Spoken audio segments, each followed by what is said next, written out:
Hi friends, welcome to 5 Minutes Tech YouTube channel. Here is Samsung Galaxy A16 5G smartphone.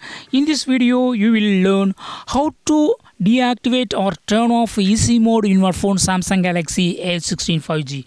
First of all, go to the settings and see here something is bigger like fonts and other things. Okay, if you would like to deactivate easy mode, what you have to do is go to the settings, then go to display, then here select easy mode and just turn off this button so that you will get get your phone screen into the normal mode. See here, it is in normal mode. Okay, so in this way you can easily turn off or deactivate easy mode in your phone. Okay, what you have to do is go to the settings, then display, then go to easy mode and turn off this button easy mode. That's all friends. Thanks for watching.